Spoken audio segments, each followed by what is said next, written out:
The new Civic Hybrid is right around the corner. Today I'm going to give you all the details that we have at this point in time about the powertrain, availability, when it's coming, exterior design, interior design, but more importantly, especially after driving the brand new redesigned Prius last week and being very impressed with it, I'm going to compare the new Civic Hybrid against the Prius, the Corolla Hybrid, the Elantra Hybrid, and we're going to have a lot of fun with these fuel-sipping compact sedans. So let's get into it.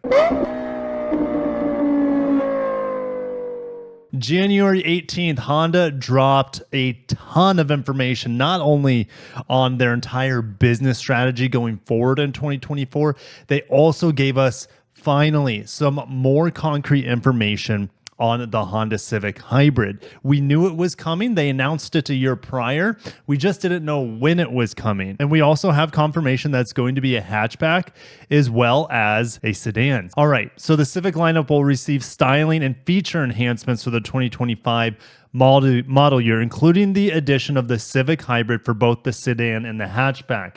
So they only gave us 2 images. And I already broke this down on my first Honda Civic video for the refresh. So what are the main changes here? Well, they changed the headlight design. Well, should I say these eyelids around right here? They've changed this portion as well. I personally think it looks pretty cool. Do I like the old version better? Yes, the pre-refresh I think looks a tad better, but I'll wait till I see it in person. We also have new 18-inch wheel designs, and these look pretty special. What do you guys think? It looks to me like, I don't know, little swords coming out of the spokes here. It looks pretty nice. They also gave us a quick look at the rear. Sport touring on a sedan. I believe that was only on the hatchback before in the non-hybrid model. And instead of eHEV like they have on the Civic Hybrid in Europe, they are sticking with the standard hybrid logo that we have on the CR-V and the Accord. The rear bumper might be slightly changed as well with these reflectors down here.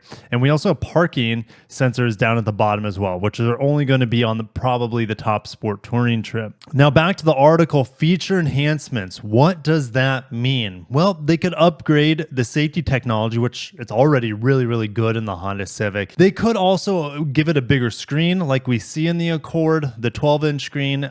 They could also give it Google built-in. I think that's probably one of the safest bets for the feature enhancements here. You're still going to have wireless Apple CarPlay, wireless Android Auto, but that might be standard now. I think that might only be on the larger screen upgrades on the current Civic, if I remember correctly. All right, the other hybrid information we have for the Civic, probably the best news right now. All right, the Civic Hybrid will comprise about 40% of the model sales when it launches this summer. So we're only 3-4 months away, my guess would be for launch. And if we look at the sales for the Civic last year, let's go to right here, 200,000. 40% of 200,000 is 80,000 hybrids. And we're going to compare that, how that compares to its competition and the volume that they're able to produce, because they are going to outpace its competition more than likely with the amount of Civic hybrids that they have on the market, and that's going to bode very, very well for Honda. I mean, the brand already achieved record hybrid sales in 2023 on the backs of the Accord Hybrid and the CR-V Hybrid, which are both achieving over 50% of total sales for the entire CR-V and Accord lineup. Now, I haven't gone over the interior. I don't want them to change anything in the interior, really. This screen is fine. Again, they might update this screen just slightly to put in Google built-in. Let me know if you guys would be interested in Google built-in.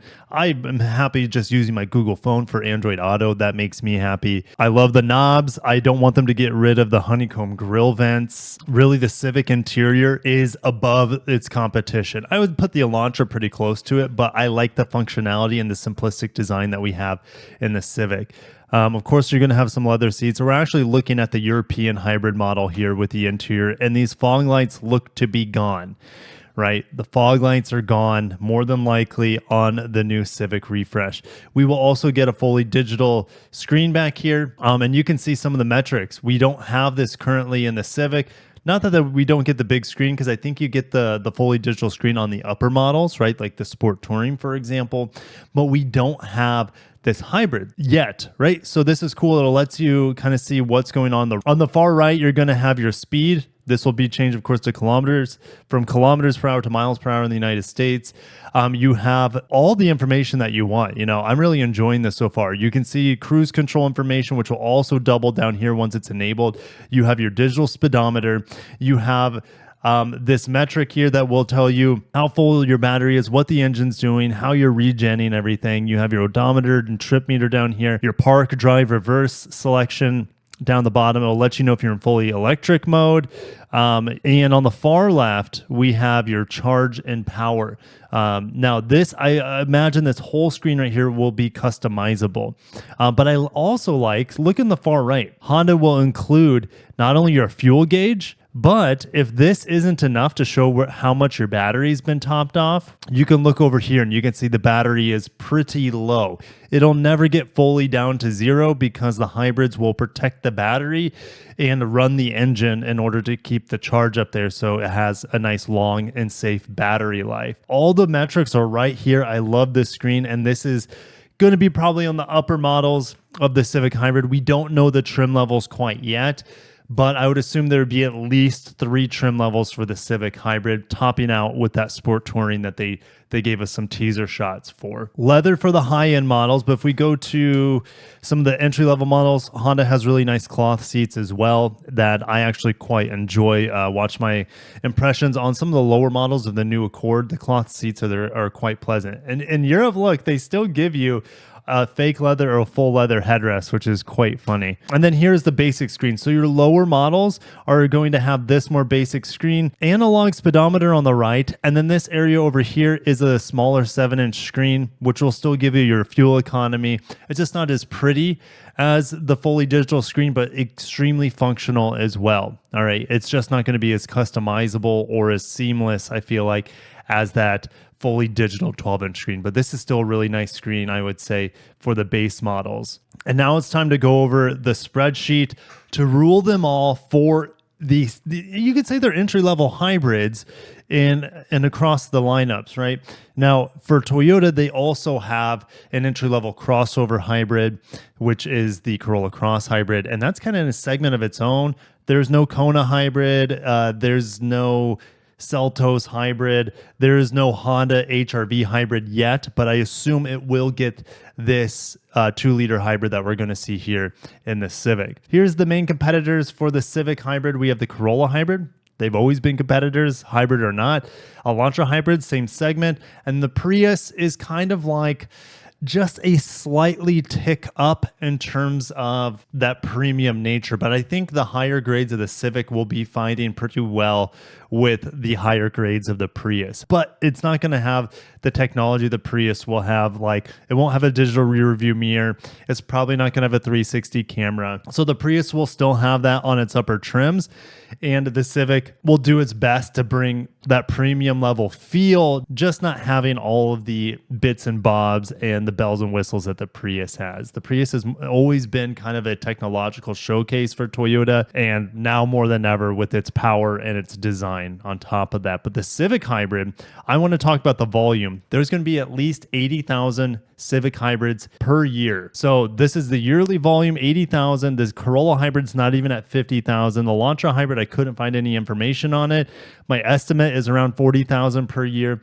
The Prius is only at 30,000 per year, and the Prime, which is kind of in a segment of in its own right, the plug-in hybrid Prime, that is extremely low volume and it's extraordinarily difficult to find outside of most places, but outside of California especially. The Civic Hybrid has one of the larger engines in this segment. It's the same displacement as the new Prius and Prius Prime at 2-liter inline 4.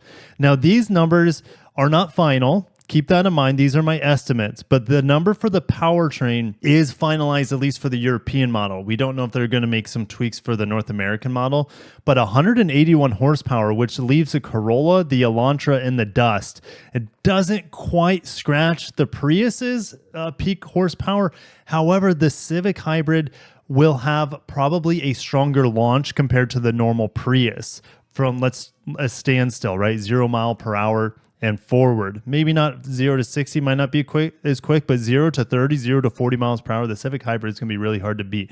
Now, the Prius Prime will be quicker than it with its 220 horsepower. There's no doubt, especially with it if you have that traction battery topped off. But 232 pound-feet of torque is very, very impressive. And that's a figure that the other competitors, I don't believe, even have a figure on. I think the Elantra might, but I don't have it in here. I'd have to do some additional research there. But 232 pound-feet of torque for such a small car is super impressive.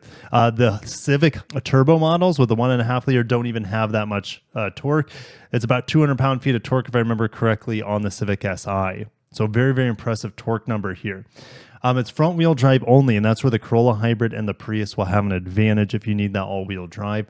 Miles per gallon, it's hard to say. I'm going to say upper 40s, which this is its biggest con. It's not going to compete at the highest end of miles per gallon, I don't expect, compared to the other models. But it's going to give you maybe a little bit more of a sporty experience from a standstill. I saw 65 miles per gallon on the Elantra Hybrid. It was unbelievable. So that's a miles per gallon king in the segment. The Prius I just tested got 58 miles per gallon, but it has way more performance than the Elantra Hybrid.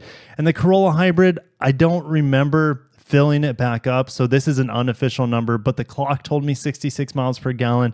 So wait for my impressions until we get a new one on the channel and I can retest its fuel economy. But I'm expecting the Civic Hybrid to not do quite as well as its competition in pure fuel economy, especially on the highway. I think that's where the Honda hybrids do the best, is in town. My guess for pricing is the Civic might cost a little bit more than the Corolla Hybrid. It's a more upscale interior. It handles way better than the Corolla Hybrid, and you have more performance, just not as much fuel economy. So I think it's going to be starting in the upper 20s. Would I want it to be more at 25K to compete on the Corolla Hybrid? Absolutely. I think the Corolla Hybrid would be in trouble if the Civic came in the mid 20s. Same thing with the Elantra Hybrid. All right, let's get down to the pros and cons. Civic Hybrid has the best interior layout and arguably the best interior, maybe tied at the top for the Elantra. Now, I really like the Prius interior as well, but it does have some quirks to it. It's not quite as satisfying as the clicks of the rotary dials that we get here on the Civic Hybrid or the Civic in general. Another pro for the Civic is that it is going to be your choice of sedan or hatchback. Now, Toyota has that as well. If you need the hatchback, get the Prius. If you need the sedan, you get the Corolla, right? The Civic is the best handling, followed by the Elantra, and then the Prius, and then the Corolla after that. So the Civic is still going to be the most fun to drive, I think. And it'll have the best response off the line compared to its competition. Honda hybrids have some of the best refinement. They're extraordinarily smooth, very luxurious. They just have one big downfall, in my opinion, is if you're already going, let's say 40, 50 miles per hour and you smash the gas pedal, you don't get that instant response like you do on these other hybrids. You're waiting for the hybrid system to give you the power.